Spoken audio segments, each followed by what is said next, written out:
How's it going, guys? Rob here, and I'm back with a brand new top 10 video. Once again, doing a response to Chucky Doll. He did his top 10 best sequels.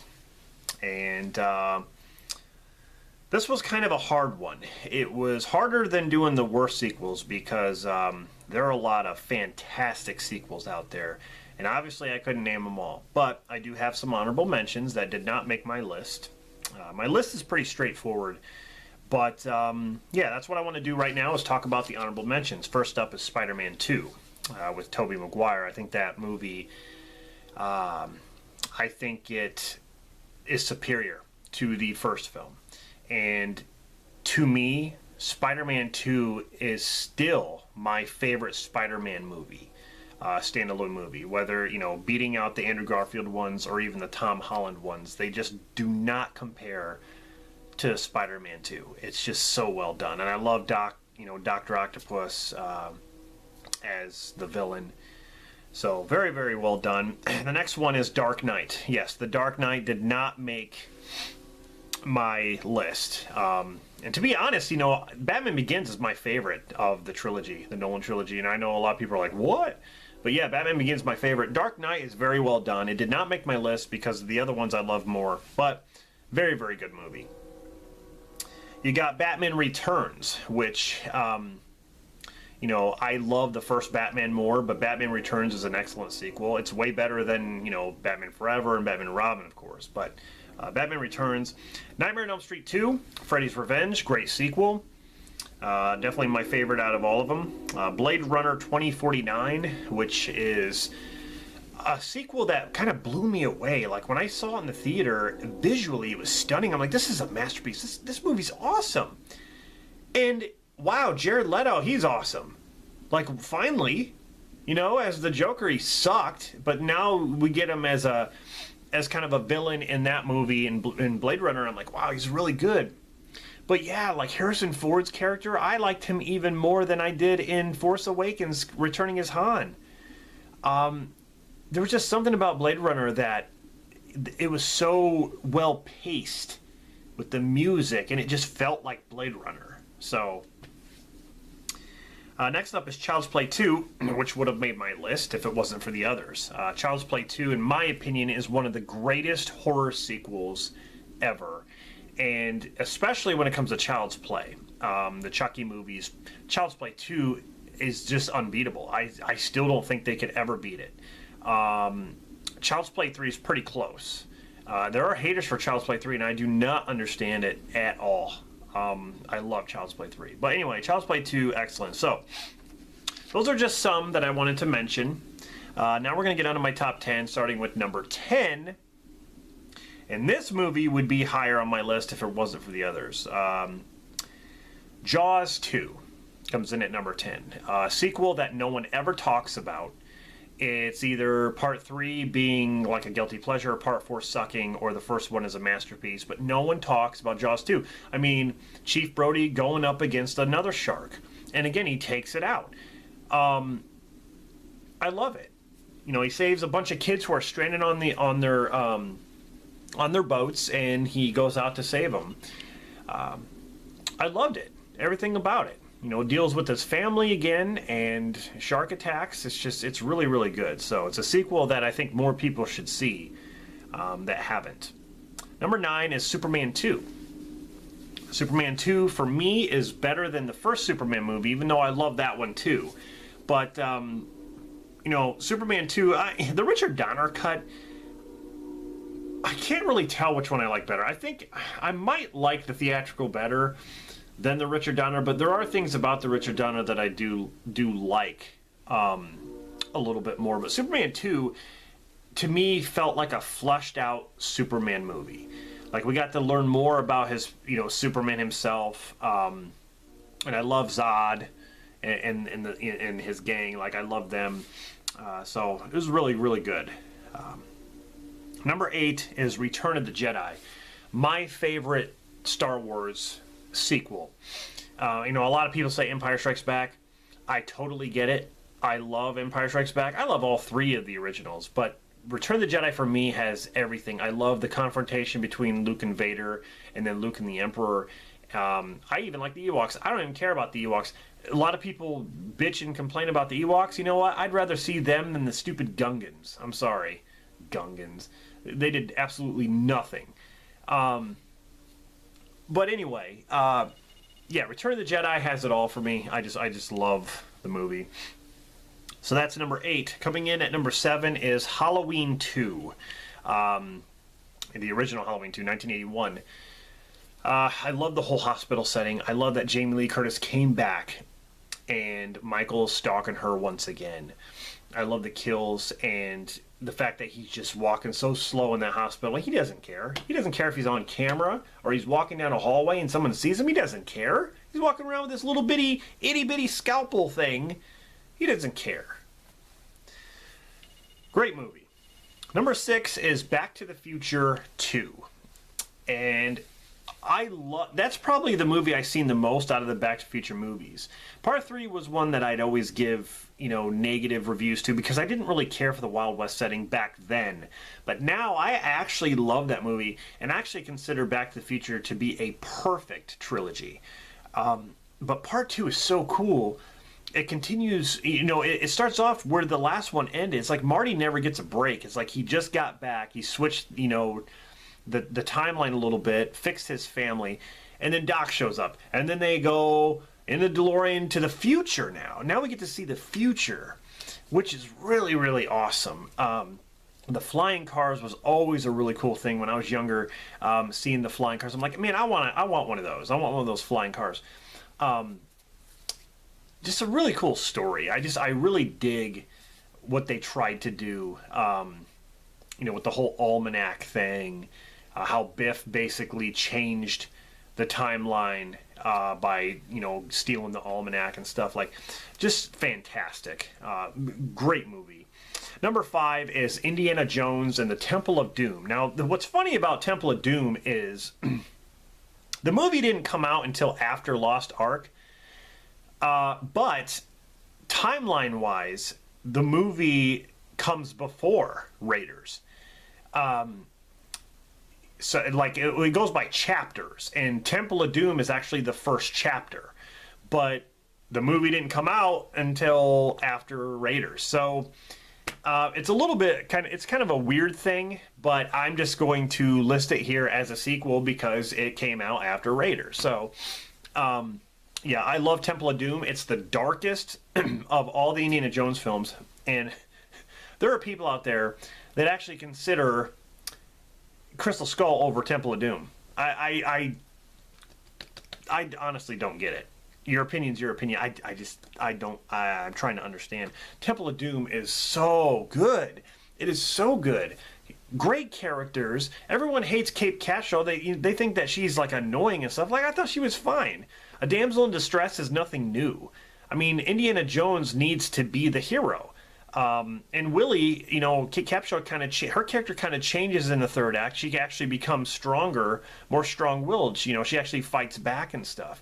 But that didn't bother me. I don't know why it bothered so many people. All right, number 4 is Aliens. Directed by James Cameron. And again, we have Sigourney Weaver who comes back and fighting off the aliens. This time there's more than one alien, and you got this crew who are, taking them out. Just a great action horror film and a fantastic sequel. To me, it's like Aliens is like a Terminator 2. It's like the first movie was kind of horror-based. You could even say that the first Terminator is like a slasher film. But then you get to Terminator 2, which is more like sci-fi-ish action. You have 2 Terminators this time going against each other. And so there's a lot more action. It feels like a Terminator movie, but it doesn't feel as dark as the first Terminator. That's how I feel about Aliens. It's like Aliens, to me, doesn't feel as dark as the first Alien did.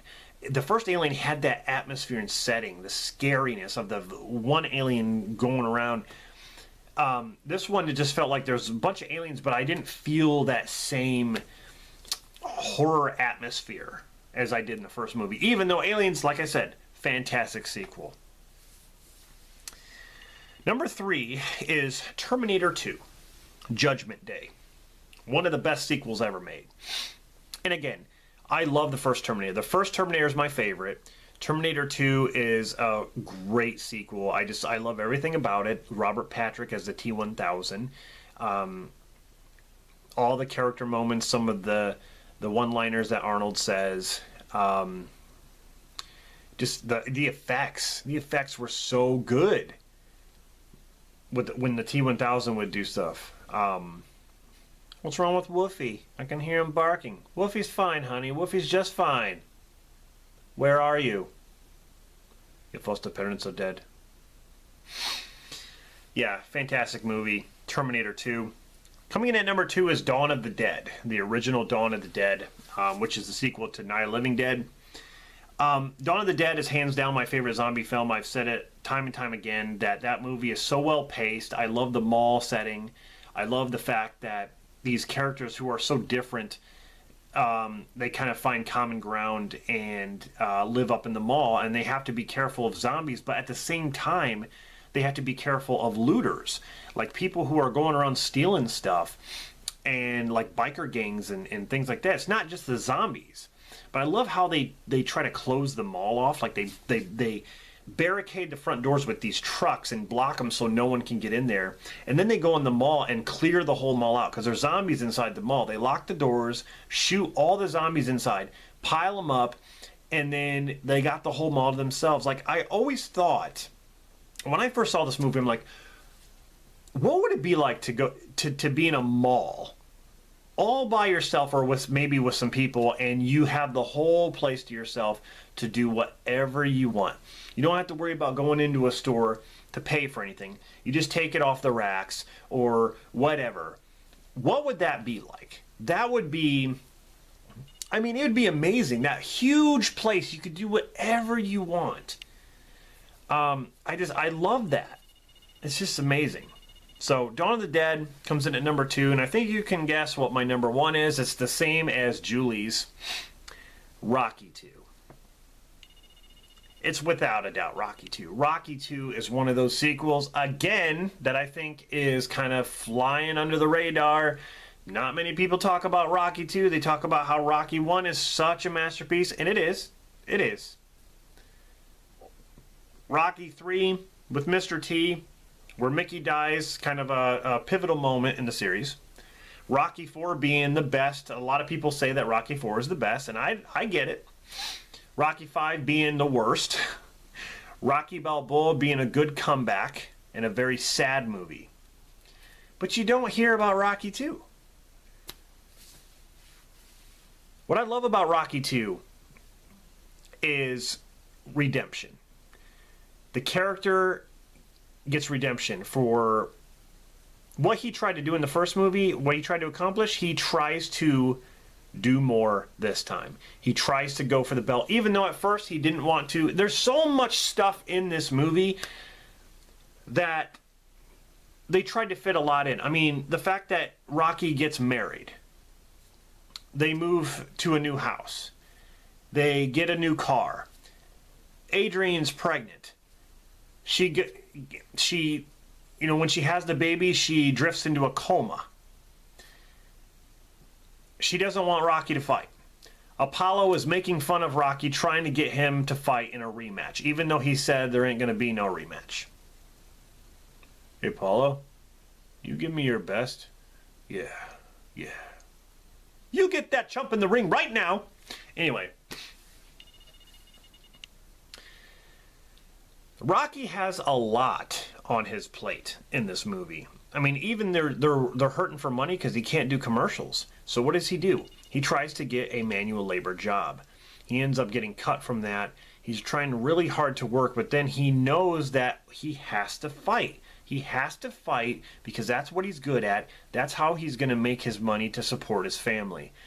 To me, this has one of the greatest training moments, the montages.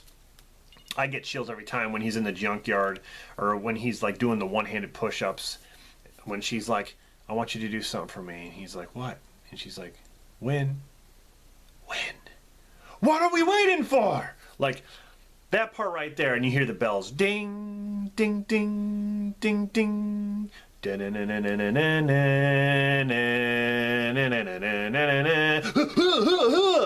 all I want to do when I hear that. I want to start punching stuff. Better not do that here. She's going to be mad at me. Anyway, Rocky 2, great sequel. I freaking love it. Okay? And that's not really saying much because I love all the Rocky movies. Even, yes, even Part 5. A lot of people would probably say, why wasn't Part 5, why wasn't Rocky 5 in your worst list? Because I don't think it's a bad movie. Is it the weakest of the Rocky films? Yes. But I don't think it's a bad movie at all. I never will admit that. I will never say that. So, anyway, that is my top 10 best sequels. Hope you guys enjoyed this. Again, go check out, Julie Cassidy and Chucky Doll with their videos. If you want to do a response, please do. I'd love to hear your, top 10 best sequels and even your top 10 worst sequels. So, I'll be back with more. Stupid fly! Every time I try to close out the video, there's a fly. Use my hand. I'm not going to get up and get the fly swatter. You're getting my hand, bitch. Anyway, I'll be back with more top 10 videos coming up. I have a lot, like I told you before, as well as some movie reviews and things like that I'm working on. So stay tuned for that. Thanks for everyone for, stopping by my channel, taking the time to watch, subscribing, leaving comments and all that stuff. So I really appreciate it. This is Rob signing off, and I'll see you guys in the next one.